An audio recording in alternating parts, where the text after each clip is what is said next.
स्वागत करते हैं दोस्तों आपका हमारे चैनल के अंदर। आज हम बात करेंगे औरंगाबाद सेंट्रल विधानसभा क्षेत्र के बारे में। क्या है वहाँ के रुझानात और किस तरह से जो है तो माहौल रहा है और किस तरह से वहाँ पर जो है तो पकड़ रही है और कौन जो है तो यहाँ पर पावरफुल रहा है और कौन जो है तो हार की तरफ जाता हुआ दिखाई दे रहा है और कौन यहाँ पर जीत रहा है। इत्तेहाद सबसे इम्पोर्टेंट बात यह है कि 2014 से लेकर तो 2024 तक के ये तकरीबन 10 साल का वक्फा जिसको हम कह सकते हैं, इसके अंदर जो है तो मुसलमानों के इत्तेहाद की और मुसलमानों की जो है तो एकता की काफ़ी दुहाई देता हुआ औरंगाबाद महाराष्ट्र के अंदर ही नहीं बल्कि पूरे हिंदुस्तान के अंदर जो है तो देखा गया है। 2014 विधानसभा चुनाव के दौरान से ऑल इंडिया मजलिस इत्तेहादुल मुस्लिमीन पूरे महाराष्ट्र के अंदर जो है तो चमक और धमक उसकी बनी। वैसे मैं आपको बता दूं कि उससे पहले नांदेड़ में एमआईएम जो तो एंट्री मार चुकी थी, लेकिन फ़िलहाल जिस तरह से औरंगाबाद की बात की जाए सेंट्रल के ऊपर, तो सेंट्रल के अंदर जो है तो कहीं ना कहीं यहाँ पर जो है तो मैं आपको बता दूं कि जिस तरह की वोटिंग परसेंटेज है और जिस तरह की यहाँ पर बेसिक तौर पे जो वोटिंग हुई है उनको अगर एक जगह देख कर लिया जाए या उसके ऊपर बात की जाए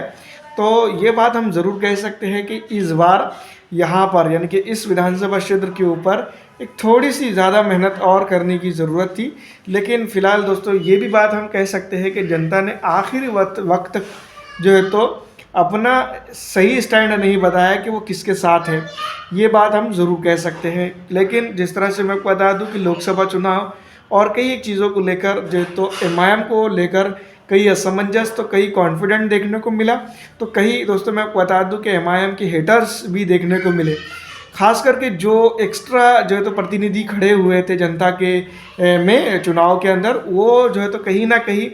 उस नेता के लिए ऑल इंडिया मजलिस इत्तेहादुल मुस्लिमीन के नेताओं के हेटर्स के तौर पर सामने आए। और जिस तरह से मैं आपको बता दूं कि चुनावी मैदान में जीत और हार का फैसला तो जनता करेगी, लेकिन दोस्तों वहीं कहीं ना कहीं कुछ लोग ऐसे भी ज़रूर आए जो इस विधानसभा क्षेत्र इस यानी कि सेंट्रल विधानसभा क्षेत्र में अपने आप को जो है तो एक बहुत बड़ा तुर्रम या ये समझने लगे थे। एमआईएम की अगर हम बात करें तो कहीं ना कहीं इत्तेहाद की बात करने में वो कहीं ना कहीं चूक उसके होते हुए नज़र आ रही हैं। और जिस तरह से वोटिंग परसेंटेज की बात की जाए तो अगर ये थोड़ा सा बढ़ जाता है तो कहीं ना कहीं सीधी तौर पर क्लियर कट मेजॉरिटी या फिर क्लियर कट टक्कर या कुछ ना कुछ देखने को मिल पाता।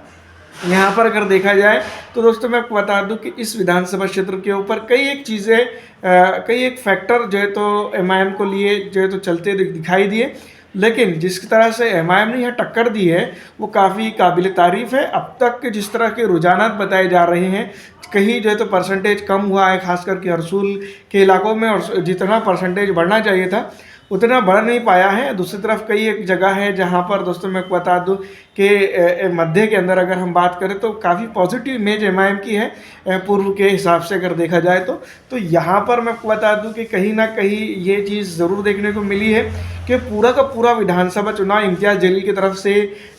खेला गया, इस तरह का समझ आता है। लेकिन मध्य के अंदर कहीं ना कहीं एमआईएम की टक्कर बहुत मजबूत दी है, इस बात में कोई दो राय नहीं है।